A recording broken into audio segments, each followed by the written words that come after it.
Hi, this is Rook from Condemned, and in this episode of Results we'll be looking at Elementalist healing. I think most of us are happy to see that in Guild Wars 2 we won't need to rely on dedicated healers, but that doesn't mean that we cannot support our friends and allies in a fight. The Ranger and the Elementalists are the only two professions that can create water combination fields.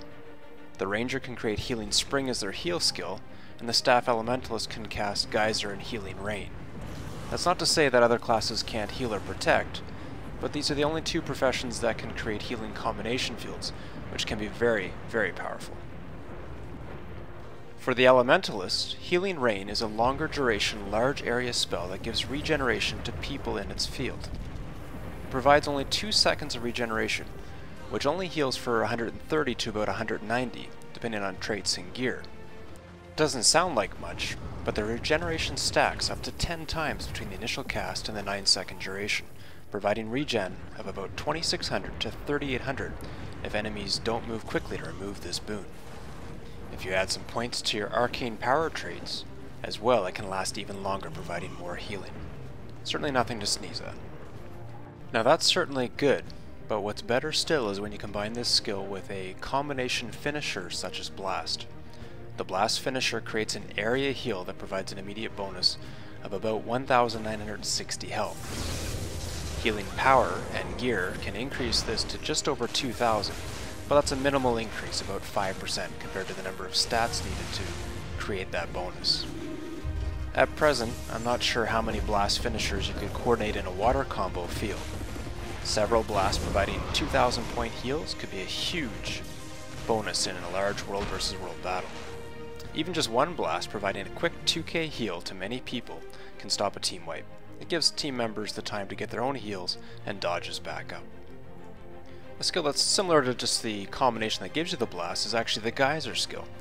It provides a more powerful heal in a smaller area.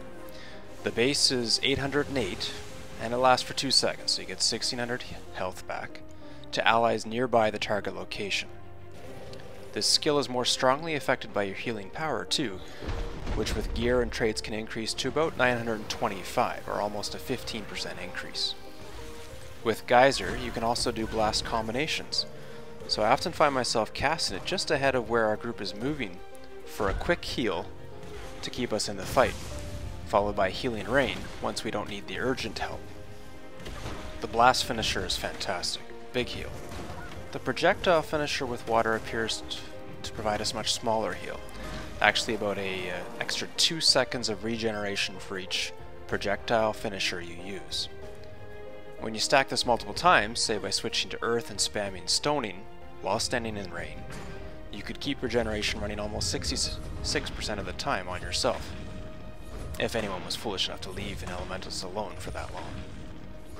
Now, leaping through a water combination field will provide a heal, and a whirl in a combination field will throw out healing bolts, but I don't have results for either of those combinations at the moment. When you are increasing your traits, while 30 in water might be a bit excessive, it just doesn't seem to provide enough bang for the buck in my opinion. 5 is an easy decision because it will provide the ability Soothing Mist. While it counts down periodically from 10 seconds, it appears to keep replenishing itself anyways, providing more than 80 heal per second continuously. Now, since you're probably in water anyways for a few seconds, creating the geysers and rain and creating some blasts to heal your allies, a few water blasts with the staff, that's basically the skill number 1, will provide more than 370 healing to allies near your target.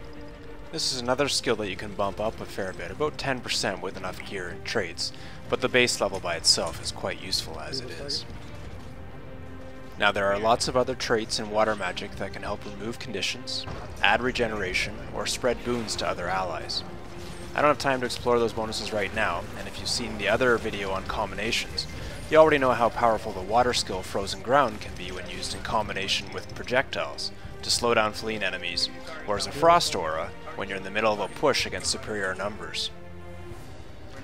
Tactically, water combinations, as opposed to the ice combinations, are not an opening move. You start with fire and ice combinations, or maybe poison and darkness combinations, and then you move to your water and light combinations to ease pressure on your allies. You'll probably focus more of these on your mid and back line, as this is where any frontline people being hurt should be dodging back toward to get heals and hopefully overextending the enemy in the process, or at the very least getting some line of sight opportunities to mitigate damage even further, and at least get out of the enemy's range as well. The real thing you need to practice in healing is leading your hurt teammates with the water combination fields. It can be a lifesaver if you can time it correctly so that they're just going through it as that geyser or healing rain pops. As mentioned in the notes earlier, we're going to have a table with detailed results here at the end. This is Rook from Condemned. I want to thank you again for watching. We'll see you out on the battlefield.